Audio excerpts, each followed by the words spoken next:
It was a bludgeoning. And I'm not even sure bludgeoning pays full respect to how badly the Denver Broncos beat the Dallas Cowboys yesterday, 44-24. My bank account is completely empty. It was one of those days. I thought it was going to go the other way. I cannot say loudly enough, Caroline Fenton, I was wrong about this game. And I'm still trying to figure out Denver. I'm trying to figure out how a team that Aren't we is all? 6-2, like they've had some big moments, and they've had moments where Bo Nix looks great, and then they'll have moments like the opening drive of this game where Bo Nix throws a slant late and behind. It gets picked off, and you sit there and say, well, that's Bo Nix. Like, I can't figure out the Broncos. 6-2, they're too good not to be good, but I don't know if they're good enough to be great. I can't figure them out. I think what I have concluded with the Denver Broncos is they've got an elite defense, and their defense will show up on any given Sunday. And it just depends on which iteration of Bo Nix you are going to get. That Bo Nix can be so wildly inconsistent, but also look so great at times. And maybe that's just part of the Sean Payton experience that we're starting to see some of these things click for Bo Nix. He opens the game, the third play of the game. Bo Nix just throws an absolutely brutal interception, which the Cowboys turn into 3 points. And I'm thinking, great, like that's how the Cowboys win this game is you continue to give that offense opportunities. You can continue to give Dak Prescott opportunities, and then it's too much for this elite Denver defense to overcome. But then the Broncos get the ball back, and Bo Nix leads a 5-play, 74-yard touchdown drive.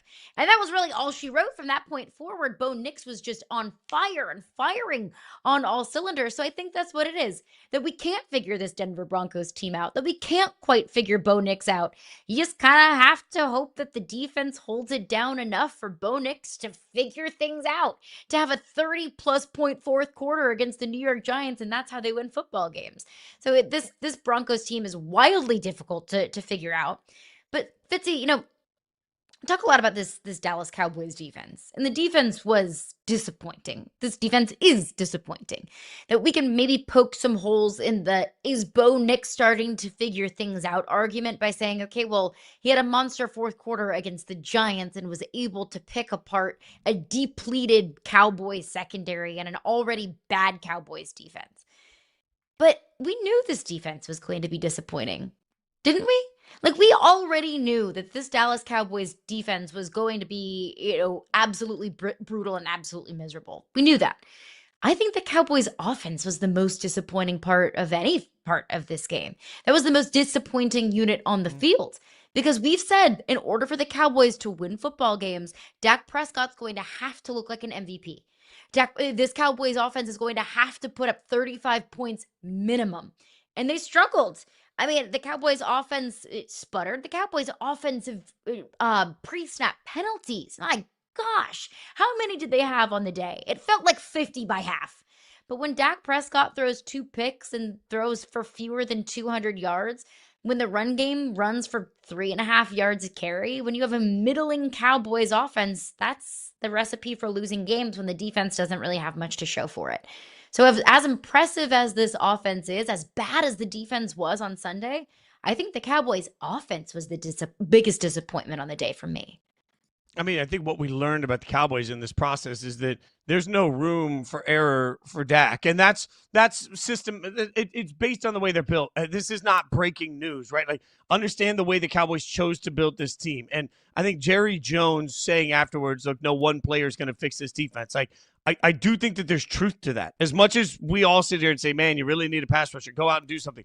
I think this defense needs basically an entire overhaul. I think this defense needs at least an offseason and 5 or 6 new pieces to come into it to make it competitive. So when you are that far behind the 8 ball, the reality of it is, like, the reason that the Cowboys are where they are is because Dak has played incredibly well, and he just didn't in this game. It all looked a little off. He didn't look comfortable. He got hit a few times. They couldn't get the running game going. There just wasn't the ability. Even some of the big completions down the field felt like they were sort of hung up in the air for him. It was a rough day for Dak. And so, look, I'm not going to leave Dak for dead. I'm not going to leave the Cowboys for dead because we know how good this offense can be. It just wasn't against this Broncos team. So I think at some point, what we really learned about the Cowboys is that there is never a chance for them to win a football game unless Dak has an absolute incredible football game. Like, that is how they win. Dak has to be spot on in everything he does, which is a wild amount of pressure to put on any quarterback in any situation. Dak's got to bounce back, and he's got to bounce back right away because now they're 3-4-1. So at 3-4-1, there's a lot more urgency. We feel much different about this team at 4-3-1 than we do at 3-4-1. I think there becomes a level of urgency that you've got to hope Dak doesn't press through because it's all on his shoulders. Yeah, and that's not sustainable. We've said that for several weeks. And I didn't want to, rain on the parade of Cowboys fans that were enjoying the offensive fireworks that we've been seeing in Dallas. But I said it before, I will say it again. Dak being, expected to throw for 350 plus 4 touchdowns and put up 40 points a game, that's not a sustainable brand of football. It's a wildly exciting brand of football, and it's been very fun to watch, but it's not sustainable. And that's why I can't trust this Cowboys team to really do anything. But anything of, substance at least. But looking at in terms of trust, when we talk about trust, we have several teams at 6-2 in the standings, Fitzy. The New England Patriots sit at 6-2. The Denver Broncos at 6-2 after a win over the Cowboys yesterday. The Philadelphia Eagles are 6-2. The Tampa Bay Buccaneers are 6-2. That's a great record. I mean, those are some of the best records that we have in football. I think those are tied for the second best records in football, besides the one and only Indianapolis Colts sitting at 7-1. But still, all those teams at 6-2, I don't feel like I can trust any of them. I mean, you can find the but on all of them pretty easily, right? Like, and to be fair, the fact is I just said that New England plays a cakewalk of a schedule.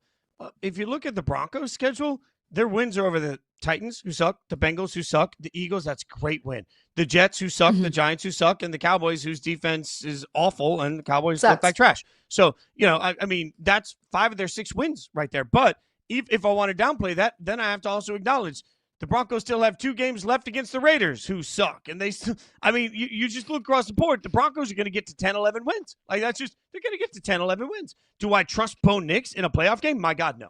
No, like, if we're talking about trust, you mentioned Drake May earlier. Like, if I today have my choice between Drake May and Bo Nix, it's not even close. I'm taking Drake May. So I trust the Patriots more, I think, because of the quarterback situation, but I'm not sure I trust any of these teams to actually be sustainably good. Like, do we trust any of these teams to actually go to the Super Bowl? I don't know. If we're talking about trust, the Eagles, the Broncos, the Bucs, and the Patriots, I trust the Eagles because that's a benefit of the doubt that they deserve. Sure. And because they can beat you in so many different types of ways. Hey, hot take, I trust the Eagles. So we'll throw them to the side. I trust the Buccaneers. I don't. Thank you very much. That's my hot take of the day. Thank you. But with the Bucs, I know they've been totally beaten up, and injury can sideline anyone's season. But with Baker and the amount of offensive weapons he has, and the division that they play in, I trust the Bucs. So throw them to the side. Kind of comes down to the Broncos and the Patriots. I trust Drake May far more than I trust Bo Nix. But defense wins championships, Fitzy. I trust Sean Payton far more than I trust Mike Vrabel. I trust this Broncos defense far more than I trust this Patriots defense. I trust these skill position players in Denver, I think, more than I trust the skill position players in New England. I mean, there's no more important position in sports than the quarterback, and I trust the Patriots quarterback more. But I trust everything else in Denver. So when it comes down to trust, I think I trust the Denver Broncos more. I think. But I don't feel overly confident in that take.